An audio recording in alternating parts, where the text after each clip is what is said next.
G'day, it's the 8th of May 2026. My name is George, and of course I'm presenting to you on this very Good Friday a message of hope. And I thought you want something a little bit international today. So here it is. Miss Indy was 28 years old. Oh, younger than me, obviously. She was a healthcare worker in Jakarta. And by her own account, listen to this, every piece of clothing she wore, from her head to her feet, she had bought on installments. Nothing new, I guess, but I'll tell you what shocked me. Last year, someone told me you can now buy food on installments. Isn't that interesting? Yeah. Anyway, that's where it started for her. So a discount on a popular online marketplace it was. With manageable monthly payments, of course there is, always is. It's the kind of offer that feels like prudence in the moment. I mean, why pay full price when you can spread it out? Yes, of course, of course. But within 2 months, she had accumulated 50 million rupiah in debt. That sounds like a lot to me. And I'll tell you why. Because it ballooned out to 10 times her monthly salary. And even worse if it's just a net salary, right? After taxes. So, as I said, it was for clothing, so it wasn't for a car, not even for a house, or any valuable assets. It was for clothing. And for her, it was for the feeling, just for a moment of having what she saw around her. Yeah, people around her. Now, I've spent time, as you know, I've worked at a payday lending company. And I have to say something honest about that experience, right? Actually, my boss is really good to me. So were my colleagues. The business does not allow for borrowing for emergencies. Yes, it's highly illegal, and we wouldn't do it. But I can tell you the real margin came from encouraging people to borrow for consumer items.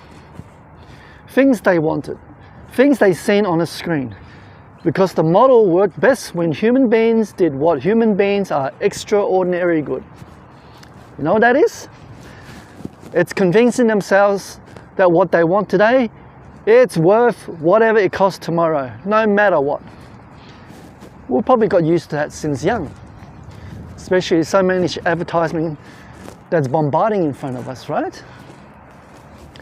Researchers call it present bias. And it's the benefit of having the thing now feels vivid and immediate. Sure it does. But the debt for the future feels very distant, long way from here. And is abstract.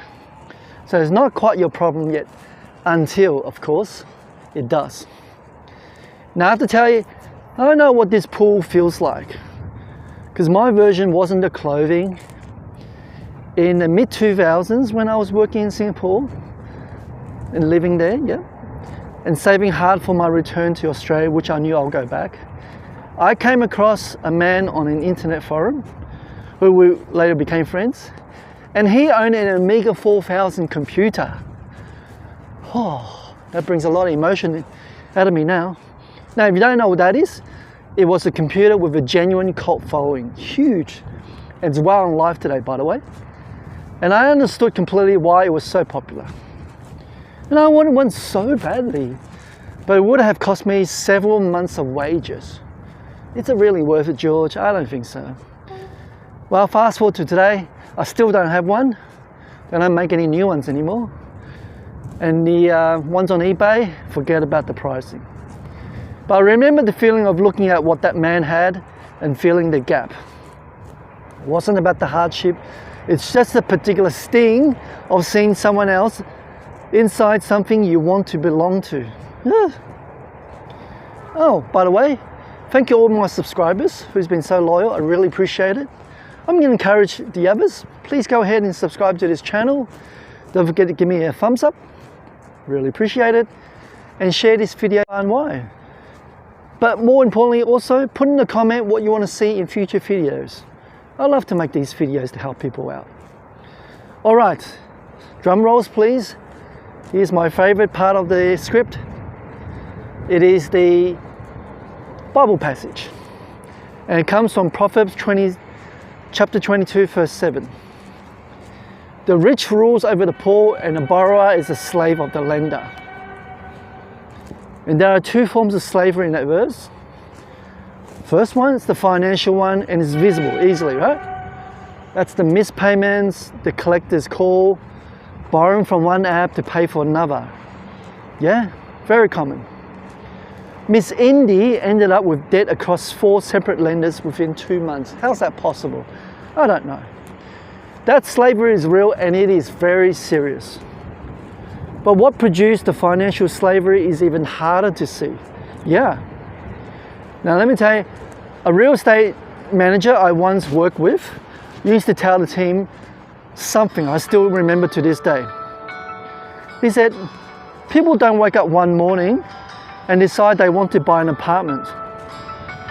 What happens is they see a friend buy one, and they also don't want to be left out. They say, I want to buy one too. So they go ahead and sign the papers. Now, they sign the papers not because just for the apartment, but for the feeling of not being left behind. Right? Keeping up the Joneses, as they say in Australia. And I think about a woman I'll call Mary. It's a fictitious name. Now, I knew her in the mid-2010s. She and her husband were living in a perfectly livable 3-story townhouse in North Melbourne, right? She, husband, and the 2 kids. Anyway, they moved out to a larger, older style in Essendon. Good for them.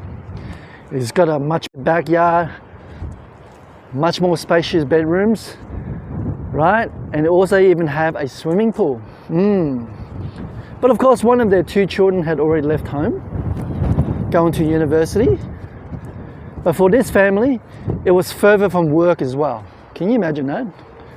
Obviously, more space, there was more rooms to clean, and there was more to heat up in wintertime. Now, I remember not understanding that at all. I would have expected them to downsize, but hey, each to their own. I'm not here to judge people, good on them.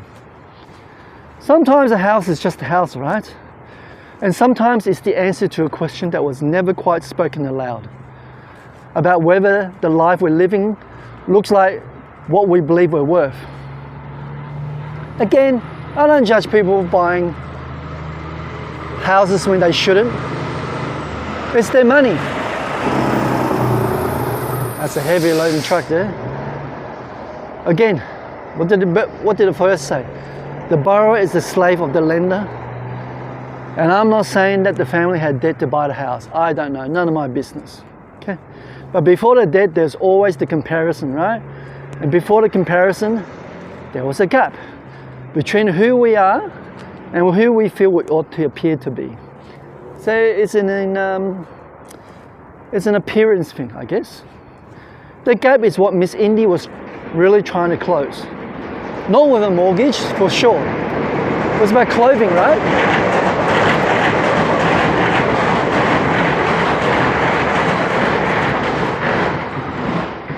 She was trying to close the gap with a buy now, pay later arrangement. Right? With clothes bought on installments, because somewhere, hey, that mirror, that imaginary mirror, told her she wasn't quite there yet. Now, I don't think the answer to comparison-driven spending is deprivation. No, we want to make sure we want to enjoy our life, right? Because that's the false choice that shuts the conversation down before it starts. No, I'm heavily against poverty. When my wife had to travel overseas to care for her elderly parents, hey, I managed the household alone and kept things generally lean. I've learned. My best month came in at under $400. That $400 encompassed groceries, petrol, and I think there was 2 dining outs. And what I discovered wasn't misery, it was that nothing important was actually missing. I'm just a simple guy, as you can see. And the choice to live modestly in Singapore, the same choice that meant I walked away from the Amiga 4000 computer, I have no regrets about it, no. In fact, it probably made me even stronger, mentally. But what I do remember from that period isn't the machine that I didn't buy. It's the savings that made my life possible today. Contentment doesn't arrive on its own. Paul wrote about it from prison, remember? He didn't write it from abundance, a place of abundance, and he didn't write with lots of ease happening in his life. And his word for it was that he had learned to be content, right? Not received it. Here comes the same truck again. Where are they going? Incredible. So he learned it, the way you learn anything worth knowing. It's imperfectly over time, but failing and trying again. The thing is, you got to get up, try again. Get up and try again. You'll make it. And it had to be learned by a man writing from a prison cell. That not having fully arrived there yet is not a character failure. It's not. It's just something still being learned. Your time will come. For me, the day it genuinely arrived was the unremarkable from the outside. I'll explain. A letter appeared in my mailbox from the bank on an ordinary afternoon, of course. Well, I opened it. I knew it was from the bank. And in plain language, it said there were no more mortgage payments to make. Yes! I stood there in a lounge room and thought, what more could I ask for? When I looked at what I already had compared to so many people on this planet. Really, what more can I ask for, right? And that was the whole of it. Not just dramatic. It's just a letter, I know, but you know what? It was a great feeling and a thought I haven't manufactured at all. Remember, the borrower is the slave of the lender. So hear that verse differently now than you heard it a few minutes ago. It's not as a warning about interest rates. I'm not interested in talking about that. You already know debt is dangerous to some people who cannot handle it.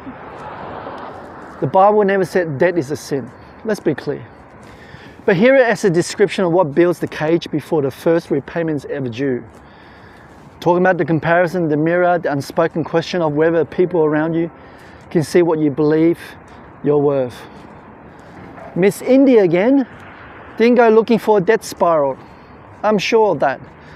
She went looking for a discount, but underneath the discount was a mirror. She didn't see that mirror. And what was she really purchasing? One installment at a time was the feeling of being enough. Is it a need you're spending towards?